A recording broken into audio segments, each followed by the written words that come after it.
Waalaikumsalam warahmatullahi wabarakatuh.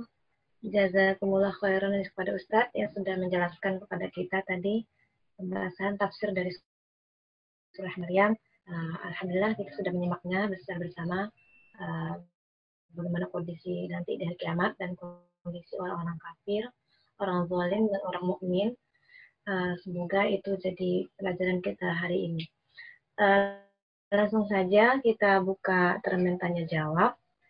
Kepada ibu-ibu yang ingin bertanya, silahkan boleh langsung kepada Ustadz dengan memencet atau mengklik raise hand atau bisa via chat. Adakah yang ingin bertanya langsung dengan Ustadz? Silahkan, kita beri kesempatan. Kalau belum ada, saya langsung membacakannya. Ya Ustadz ya, ada pertanyaan ini dari Ibu Maimunah Ustadz. Assalamualaikum Ustadz. Sekiranya orang itu tidak pernah berdoa untuk bisa minum di telaga Haud karena tidak tahu. Tapi dia orang yang beriman. Apakah bisa juga minum dari telaga tersebut, Ustaz?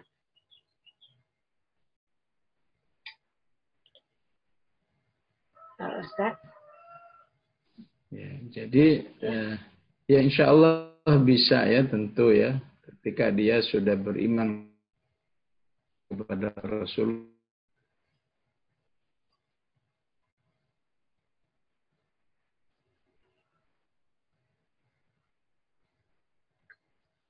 Nampaknya ada gangguan dari ini ya, sinyal dari Ustaz.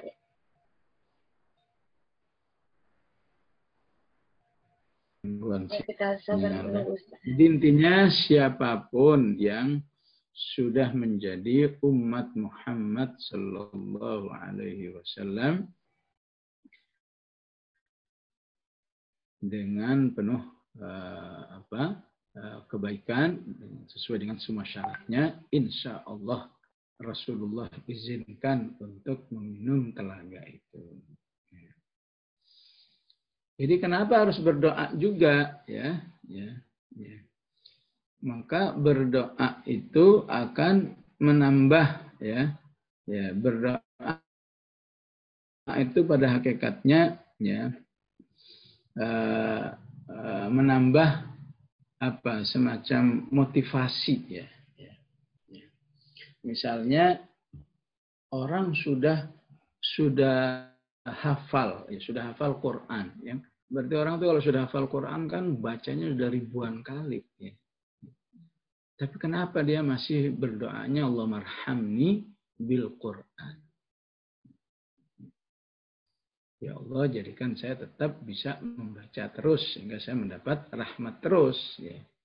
Padahal kalau mau istilahnya mau dipermasalahkan, kan kamu udah rajin baca, udah hafal kok masih doa juga sih ya. Iya, masalahnya doa itu tidak semata-mata untuk meraih apa yang diinginkan, tapi juga bisa mempertahankan apa yang sudah didapatkan. Ataupun juga bisa bermakna mengkondisikan supaya Anda selalu terus baca Al-Quran. Ya. Karena manusia itu kan karakternya berubah-ubah. Ya.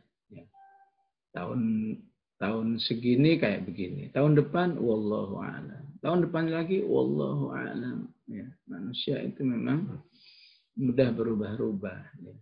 Jadi orang-orang yang berdoa, ya Allah izinkan saya bisa meminum telaga Rasulullah Sallallahu Alaihi Wasallam. Walaupun siapa yang menjadi umat Muhammad dengan baik, insya Allah dia pasti minum ya. Tapi dengan doa itu, jadi bermakna ya Allah pertahankan saya ini tetap menjadi umat Muhammad Sallallahu Alaihi Wasallam. Berdoa lagi. Maka maknanya bisa, ya Allah jangan sampai ya hidayah ini tercabut dari diri saya sehingga saya tidak layak untuk menjadi umat Muhammad Sallallahu Alaihi Wasallam yang diizinkan meminum telaganya Rasulullah Sallallahu Alaihi Wasallam.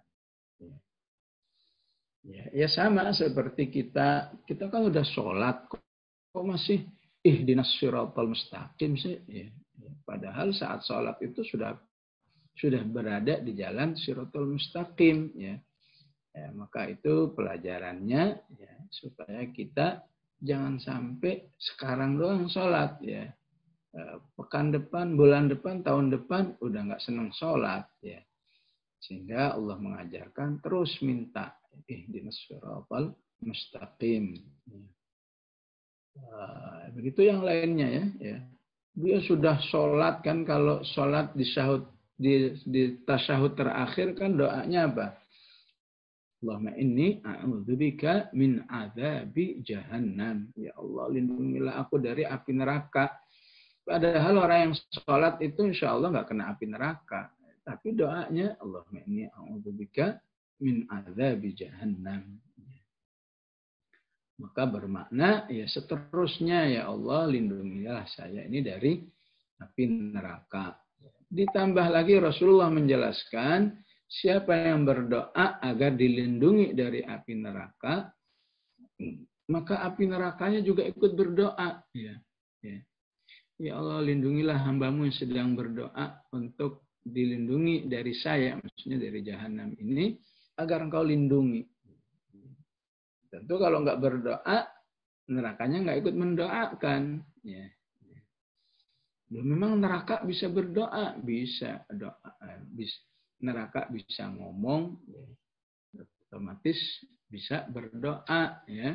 Ibu-ibu kalau ingin tahu bahwa neraka bisa ngomong, itu adanya di surat Qaf, surat ke-50, bahwa nanti di hari kiamat Allah ngajak bicara kepada neraka. Yauma naqulu li jahannam. Pada hari Allah menegur neraka. Halim talati, neraka udah penuh belum? Ya. Maka nerakanya menjawab, hal mim mazid. Ya. Masih ada tambahan, ya Allah, kami siap untuk menerima kalau ada tambahan. Ya. Nah, itu salah satu kondisi iman kita bil ghaib dengan akhirat, dengan adanya neraka. Ya. Ya, itu sedikit penjelasan yang lebih luas, ya. Pentingnya, ya, tetap berdoa walaupun insya Allah nggak berdoa udah dikasih, ya, selama manusia itu menjadi umat Muhammad yang baik, ya. Maka harus semakin diperkuat, ya. Diperkuatnya apa? Banyak baca sholawat, insya Allah semakin memperkuat. Berdoa secara khusus, ya Allah, izinkan aku meminum telaga Rasulmu Muhammad sallallahu alaihi wasallam. Baik, wallahu a'lam. Jazakallahu khair, Ustaz. Ya, semoga kita tidak bosan-bosannya berdoa, ya, Ibu-ibu. Kemudian selanjutnya ada yang saya beri kesempatan lagi. Kalau ada yang mau bertanya langsung dengan Ustaz, silakan. Tidak usah malu, jadi langsung nanya aja sama Ustaz, ya. Kalau ada yang mau bertanya, silakan. Belum ada tampaknya Ustaz yang mau bertanya langsung. Mungkin jadi ingin lewat chat aja ya Ustaz, ya. Di sini ada dari Ibu Luciani. Ini ada bertanya juga tentang masih dengan kondisi kita nanti di Sirot. Jadi apakah di sini Ustaz, kondisi di Sirot sama dengan kondisi kita dalam memenuhi panggilan Allah ketika dalam sholat fardu? Jadi bagaimana menanamkan semangat pemahaman ini kepada anak-anak kita dalam kondisi normal ataupun masa pandemi ini. Jadi mungkin apakah ada hubungannya ketika kita dalam memenuhi panggilan azan ketika di dunia itu ada hubungan dengan kondisi kita nanti di sana, Ustaz. Terima kasih, Ustaz. Ya, jadi seperti yang tadi sudah saya jelaskan, ya. Kondisi manusia di Sirat itu juga ada hubungannya, ada pengaruhnya, ya. Pengaruhnya dengan kuat dengan kondisi manusia di dunia di dalam merespon, ya, ajaran-ajaran Allah, ya. Wabil khusus merespon panggilan Allah dalam sholat, maksudnya merespon azan. Ya. Siapa yang merespon azannya cepat, ya, insya Allah di Sirat juga cepat, ya. Nah, ini menunjukkan bahwa ya di dalam memberi motivasi kepada manusia, termasuk anak-anak kita, ya, pentingnya memiliki motivasi yang bervariasi, ya. Jadi biasanya motivasi itu biasanya kan pahala, ya. Kalau kamu datang lebih awal pahalanya seperti ini, kalau datang lebih akhir pahalanya begini, kalau enggak mendatangi dosanya ini, ya. Maka ayat tadi itu 71 mengingatkan kepada kita pentingnya juga motivasi-motivasi terkait dengan fenomena-fenomena kehidupan akhirat. Jadi amal-amal solehmu yang kamu laksanakan dengan kesegaraan itu ya tidak hanya berdampak pahala sedikit atau yang banyak, tapi juga berdampak kepada nasibmu saat nanti di sirat. Ya. Karena itu ibu-ibu, ya kalau tadi dicatat ya alhamdulillah, kalau nggak dicatat ya silahkan baca-baca lagi referensi yang menjelaskan tentang al-iman bis sirat. Ya. Nah, kondisi manusia sangat terkait dengan sirat, ya. Hal ini juga terjadi dalam motivasi-motivasi agar seorang muslim senantiasa baca Quran misalnya. Ya, itu tidak hanya pahala saja, ya, tapi juga ada motivasi keakhiratan yang bertemakan tentang syafaat. Ya, bahwa di hari kiamat ada sesi syafaat. Ada orang-orang yang akan mendapat kemudahan-kemudahan yang tidak dimiliki oleh umumnya umat manusia secara umum, ya. Tapi ada orang yang mendapat kemudahan-kemudahan tertentu yang disebut dengan syafaat, ya. Dari mana syafaat itu? Salah satunya dari Al-Quran. Quran yang sering kita baca, apalagi dihafal, itu insya Allah di hari kiamat, ya, tidak saja memberi syafaat, tapi nyariin. Mana nih dulu orang sering baca saya kasih syafaat. Karena hadisnya mengatakan, ya'ti, iqra'ul Qur'an, fa'innahu ya'ti. Bacalah Al-Quran, karena Quran itu datang. Ya. Mendatangi. Ya. Bukan kita yang nyariin Quran, mana kamu di mana, ya. Qurannya yang datang di hari kiamat memberi syafaat, memberi pertolongan, ya. Nah, tidak mustahil pertolongan itu juga terjadi saat di sirat, ya. Mungkin di sirat dia jalannya nyantai gitu, ya. Disyafaati oleh Al-Quran, jalannya bisa ya mungkin agak jadi berlari, sangat mungkin, ya. Dan seterusnya. Wallahu a'lam. Ya, terima kasih. Itu kemudian ada, ini saya silakan kalau ada ibu-ibu yang mau nanya. Sama Ustaz boleh langsung, ya. Nah, kalau nggak ada kayaknya ini ada lagi nih, mungkin berkaitan dengan tadi, apakah ada kumpulan hadisnya Ustaz tentang yang tadi, tentang kondisi sirat sebelum neraka itu? Iya, ada hadisnya, ya. Ya, apakah bisa dibaca di Sahih Bukhari, Sahih Muslim, ya, atau dalam tafsir Ibnu Katsir, ya, insyaallah tafsir-tafsir yang menunya tafsir bil ma'thur namanya, ya. Tafsir yang dijelaskan oleh Al-Qur'an atau dijelaskan oleh hadis, ya. Atau mungkin yang punya terjemahan Ibnu Katsir bisa dibaca, ya. Penjelasan-penjelasan tentang sirat. Iya. Ustaz, ini ada pertanyaan juga ini. Mungkin dalam hal masalah, mungkin ada sedikit kaitannya juga ya dengan ayat ini atau bagaimana. Tentang masalah hobi nih Ustaz. Hobi kan boleh ya kalau hobi Ustaz, ya. Punya hobi. Nah, ini kan ada batasan hobi yang boleh tuh kayak gimana Ustaz nih? Ada misalnya ada orang suka hobi mobil-mobilan gitu, main mobil. Atau binatang, suka melihat binatang atau dan lain-lain sebagainya. Bagaimana supaya bisa tetap seimbang gitu ya Ustaz? Kita dalam menyingkapi masalah hobi ini. Ya. Jadi hobi itu berarti masuk kategori mubahat, ya. Dalam kategori hal-hal yang dimubahkan, yang dibolehkan oleh ya, Allah Subhanahu wa taala, ya. Maka dalam tinjauan keimanannya, ya, segala yang bersifat hobi, yang berarti mubah, ya, maka harus kita bisa membatasi, ya. Jangan sampai istilahnya terfitnah, ya, terjerumus, ya, oleh sesuatu yang hobi, ya. Atau sebagian menjelaskan hobi itu seperti garam, ya.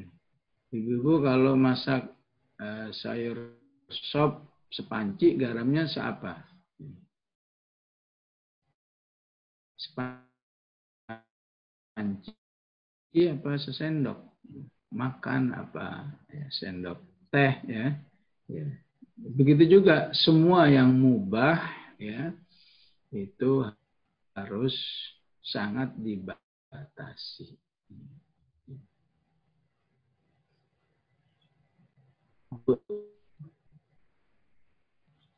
Tadi terkait dengan contoh, ya, jenis apa saja, mode semua ada dan dirawat dengan bagus, ya. Bukankah nggak apa-apa itu kalau hobi, ya, ya memang nggak apa-apa, tapi kalau hobinya sampai menghabiskan mungkin triliunan itu, ya, ya, belum ongkos perawatannya, ya, belum ongkos pegawai-pegawainya, ya Allah, hobi kok sampai, ya, triliunan seperti itu, ya. Ya, coba bayangin kalau biaya untuk pembelian, perawatan, ongkos orang-orang yang merawat, biaya orang yang cari ilmu pasti beda, kan? Ya. Ya. Jadi mungkin ya karena dia kaya, mobil 10 itu masih wajar lah, juga orang kaya. Itu mobil 1000 itu, ya. Ya. Mungkin kalau ada yang mau lihat YouTube-nya, ya, itu sampai ada hanggar, ya, sampai kayak lapangan luas gitu, ya, dan beratap, ya, karena kalau nggak beratap ya kena panas, kena hujan rusak. Ya, itu sudah berlebihan, ya, ya. Sama kayak tidur kan mubah, kan, ya, ya. Nah, tapi kalau siang tidur, pagi tidur, malam tidur, ya, ya, maka jadi sia-sia hidup. Kok isi tidur semua? Memang saya dosa, memang ada, ya, innallaha harraman naum, kan nggak ada. Iya, tapi kalau udah kebanyakan berarti Anda nggak tilawah lagi, nggak berpikir lagi, nggak ini, cuma habis untuk tidur, ya. Oleh karena itu di surat Az-Zariyat Allah menjadikan ciri khas orang yang bertakwa itu orang yang bisa membatasi tidur, ya. Silahkan tidur, bukankah Allah mengatakan waja'alna naumakum subata, ya. Allah jadikan tidurmu itu istirahat, ya. Tapi kan nggak mungkin siang malam tidur terus. Nggak ada lagi qiyamul lail, nggak ada lagi zikir. Di balik yang mubah harus terbatas. Maka orang bertakwa Allah katakan kanu qalilan minal laili ma yahja'un. Orang-orang bertakwa itu adalah orang-orang yang membatasi tidurnya, ya. Bukannya dia nggak bisa tidur lama, ya, tapi karena dia tidak ingin semua hidupnya, semua malamnya habis untuk tidur, maka dia batasi. Ya, ya. Ya mungkin sesekali boleh lah, ya, ya, sekali tidurnya panjang boleh, tapi kalau tiap hari berbulan-bulan, bertahun-tahun tidur panjang, habis usianya untuk tidur, ya. Makanya disebut di surat As-Sajdah juga orang beriman, orang bertakwa itu yang membatasi tidurnya. Tatajafa junubuhum anil madaji', ya. Kalau tidur yang gratis aja Allah minta batasi, apalagi hobi-hobi yang butuh, ya, yang butuh dana yang banyak, ya.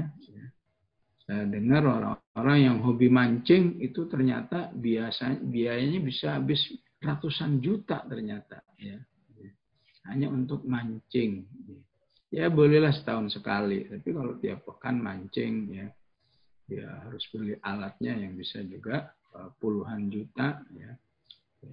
Kemudian biasanya untuk bisa mancingnya di tempat yang banyak ikannya dia harus sewa kapal, ya.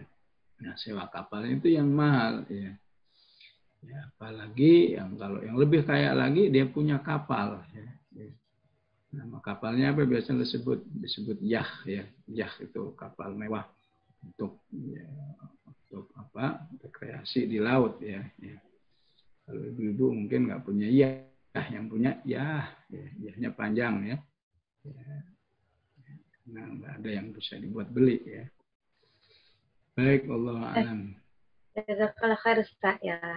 Alhamdulillah. Ustaz masih boleh nggak nih bertanya lagi Ustaz? Ya sekali Bisa, aja. Ustaz? Ya.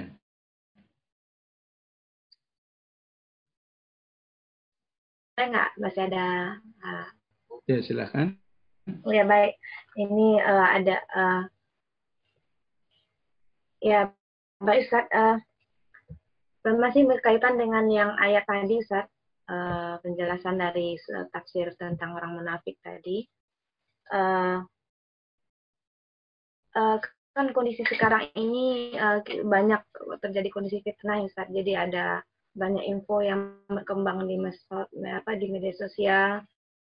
Mungkin kita tidak bisa memungkiri ya bahwa di hadapan kita tuh banyak yang banyak yang melecehkan agama Allah gitu, ulama-ulama memutarkan balik fakta.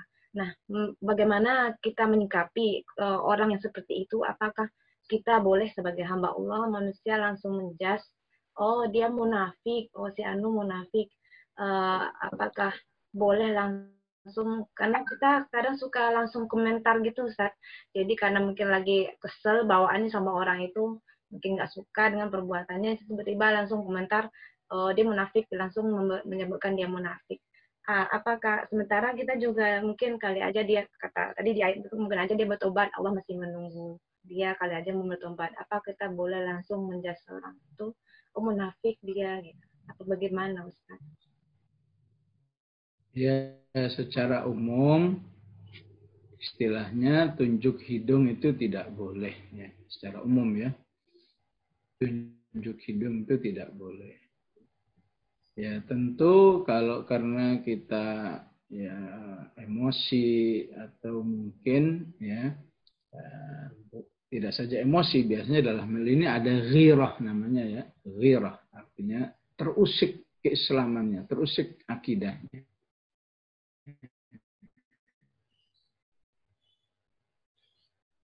Ya. Sehingga keluar, tentu di balik ketidakbolehan itu, ya, bobotnya berbeda, ya, berbeda ketika ya cuma di dalam hati saja, ya. Dasar sebulan munafik sama dalam hati, ya.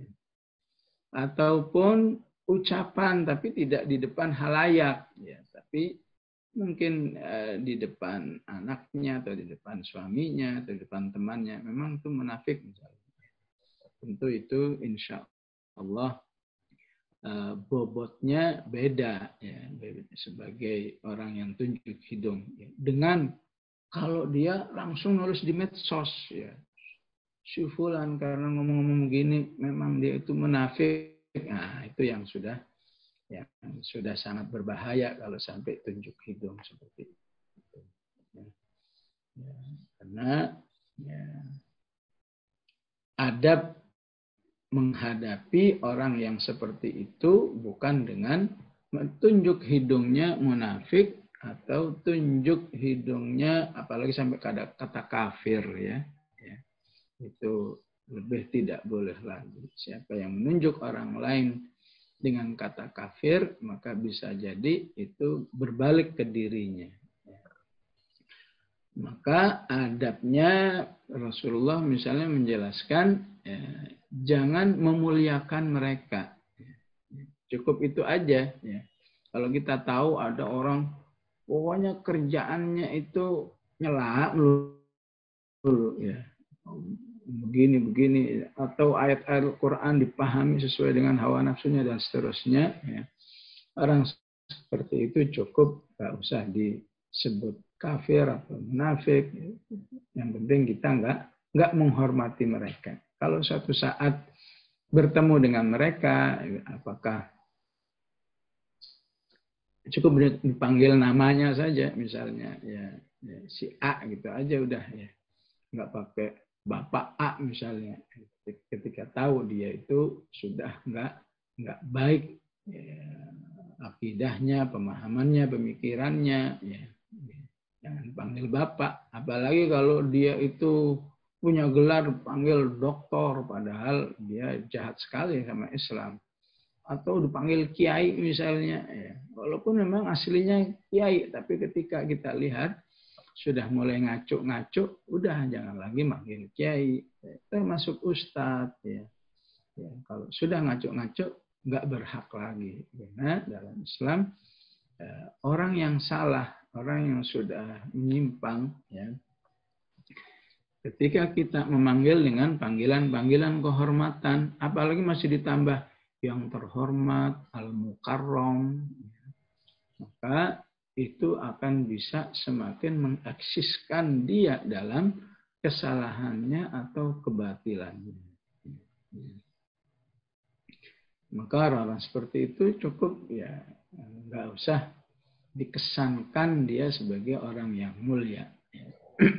Ya, perlu panggil fulan saja, fulan. Ya. Walaupun mungkin secara usia lebih. Ya.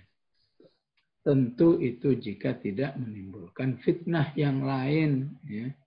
Kalau gara-gara itu kamu jadi di penjara, ya, si fulan misalnya kita panggil aja si fulan gitu ya. Nggak perlu pakai bapak, nggak perlu terhormat, nggak pakai istilahnya statusnya, apakah dia sebagai gubernur, ya. Panggil aja namanya, terus gara-gara itu kamu masuk penjara juga nggak boleh juga, ya tetap ya panggil sesuai dengan adanya, ya karena terpaksa. Ya. Dalam hal ini Rasulullah mengatakan la taqulu lil munafiqi sayyidah, ya. Janganlah kamu hormati orang munafik itu, ya, atau orang-orang yang terindikasi munafik itu kamu panggil dengan panggilan-panggilan kehormatan, ya. Bapak fulan atau jabatannya atau yang terhormat, ya. Fa'innahu in yakunu munafiqa faqad askhata rabbakum, kata Rasulullah. Sungguhnya kalau dia memang betul-betul munafik, ya, dan kamu menghormatinya, itu bisa membuat Allah murka kepada. Hadis sahih bisa dibaca di Riyadhus Shalihin, ya. Ya pentingnya, ya, walaupun nggak tunjuk hidung, tapi yang penting jangan menghormati mereka. Allah a'lam. Alhamdulillah sudah waktu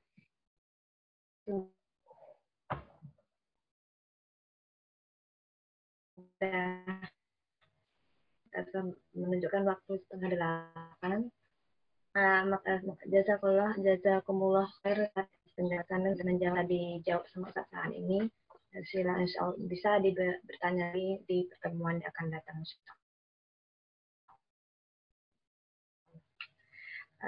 Alhamdulillah, begitu kita doa kepada Ustadz, ya, untuk menutup kajian kita pagi hari ini. Semoga barokah kepada Ustadz, dan silakan Ustadz. Bismillahirrahmanirrahim. Alhamdulillah Rabbil Alamin. Allahumma salli wa sallim ala Sayyidina Muhammad wa ala ali Sayyidina Muhammad. Allahumma ighfir lana wa liwalidina warhamhum kama rabbawna sighara. Allahumma ighfir lana ma qaddamna wa ma akharna wa ma asrarna wa ma a'lanna wa ma anta a'lamu bihi minna, antal muqaddim wa antal muakhir, la ilaha illa anta اللهم إنا نعوذ بك من عذاب جهنم ومن عذاب القبر ومن شر فتنة المحيا والممات ومن شر فتنة المسيح الدجال. اللهم اصرف عنا وعن جميع المسلمين هذا البلاء والوباء والمحن والشدائد بحولك وقوتك يا ذا الجلال والإكرام. اللهم ارحمنا بالقرآن واجعله لنا إماما ونورا وهدى ورحمة. اللهم ذكرنا منه ما نسينا وعلمنا منه ما جهلنا وارزقنا تلاوته آناء الليل وآناء النهار.